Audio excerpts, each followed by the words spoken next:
14 ऑगस्टला बदलापूरमध्ये घडलेल्या घटनेने संपूर्ण महाराष्ट्र हादरून गेला होता। बदलापूरमधील नागरिक आंदोलन करण्यासाठी रस्त्यावर उतरले होते। तब्बल 8 ते 9 तास या नागरिकांनी रेल्वे रोको आंदोलन करत या घटनेतील आरोपीला तात्काळ फाशीची शिक्षा देण्याची मागणी ते करत होते। या गंभीर शिक्षेची मागणी होण्यामागे घडलेली घटना सुद्धा तितकीच गंभीर होती।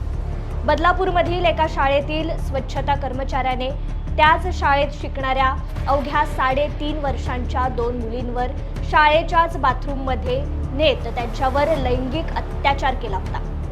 आणि हे संतापजनक कृत्य करणारा नराधम म्हणजेच अक्षय शिंदे। अक्षय शिंदे याने केलेल्या या गंभीर गुन्ह्यामुळे पोलिसांच्या तो ताब्यात होता। पण अशातच अचानक एक बातमी समोर येते।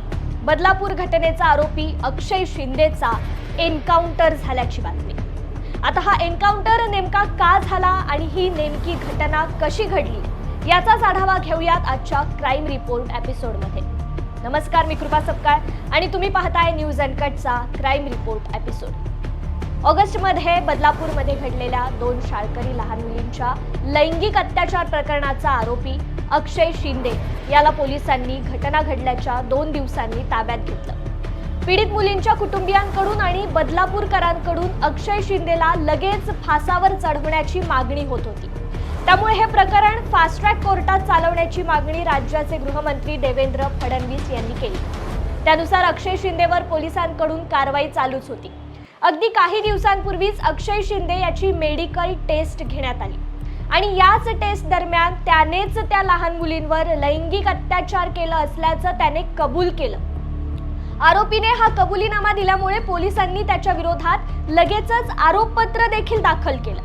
त्यानंतर 23 सप्टेंबरच्या दिवशी असं काही घडलं की या प्रकरणाला एक वेगळंच वळण लागलं। अक्षय शिंदेला बदलापूरमधील एका शाळेतील 2 लहान मुलींवर लैंगिक अत्याचार केल्याप्रकरणी अटक केली होती।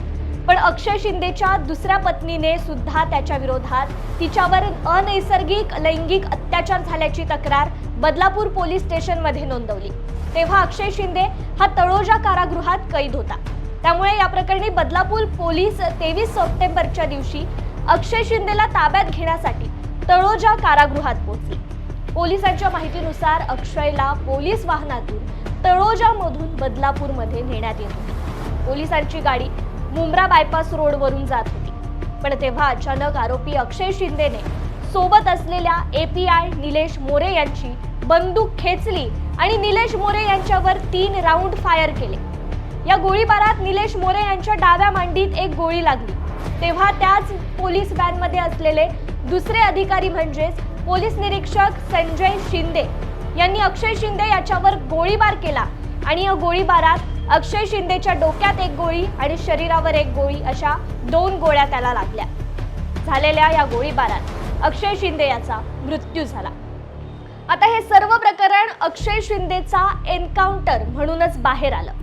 या प्रकरणी अक्षयवर गोळी झाडणारे पोलीस निरीक्षक संजय शिंदे यांनी स्वरक्षणासाठी त्याच्यावर गोळीबार केल्याचं सांगितलं। पण या प्रकरणावर अनेक प्रश्न सुद्धा उठवले जात आहेत। अक्षय शिंदेला अटक केली होती तर त्याच्या हातात बेड्या असतील, मग तरी सुद्धा त्याने ती रिव्हॉल्वर कशी खेचली? तसेच पोलिसांची सर्व्हिस रिव्हॉल्वर ही लॉक असते, सहजासहजी ती अनलॉक करता येत नाही। मग एवढ्या पटकन त्याने ती रिव्हॉल्वर चालवलीच कशी? तसेच अक्षय शिंदे सोबत मागे अजून 3 पोलीस कर्मचारी सुद्धा होते, त्यांनी त्याला अडवलं का नाही? असे एक ने अनेक प्रश्न विचारले जात आहेत। तर काही जणांनी अक्षय शिंदे या आरोपीचा एन्काउंटर झाल्यामुळे त्या 2 पीडित मुलींना न्याय मिळाला असं म्हणत समाधान देखील व्यक्त केलंय।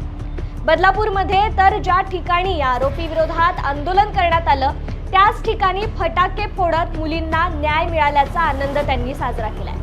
पण ऐन निवडणुकीच्या तोंडावर ही घटना घडली, त्यामुळे हे सगळं करून कोणाला वाचवलं गेलं असा सवाल देखील विरोधी पक्षनेते उपस्थित करतायत। अक्षय शिंदेच्या पालकांनी सुद्धा यावर संशय व्यक्त केलाय। अक्षय शिंदेच्या आईने असं म्हटलंय की जो मुलगा फटाक्यांना घाबरतो तो बंदूक कशी चालवू शकतो असा सवाल त्यांनी उपस्थित करत माझ्या मुलाची हत्या केल्याचा आरोप अक्षयच्या आईने लगावलाय।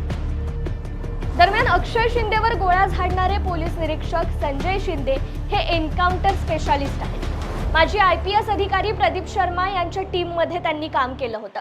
त्या काळी एन्काउंटर स्पेशालिस्ट म्हणून प्रसिद्ध असलेले प्रदीप शर्मा यांनी 100हून अधिक आरोपींचा एन्काउंटर केला होता आणि याच टीममध्ये तेव्हा संजय शिंदे सुद्धा होते। तसेच याच टीमने गँगस्टर दाऊद इब्राहिमचा भाऊ इक्बाल कासकरला अटक केली होती। त्यामुळे एका एन्काउंटर स्पेशालिस्टच्याच हातून अक्षय शिंदेवर गोळ्या झाडल्या गेल्यामुळे घडलेल्या या घटनेवर अनेक संशय व्यक्त केले जात आहेत। आता या प्रकरणाचा तपास CID कडे जाणार आहे। त्यामुळे नक्की हे एन्काउंटर घडलं की घडवून आणलं हे आता CID तपासानंतरच स्पष्ट होणार आहे। तत्पूर्वी आजच्या या विषयासह आपण इथेच थांबूया। तुम्ही पाहत रहा न्यूज अनकटचा क्राईम रिपोर्ट हा कार्यक्रम।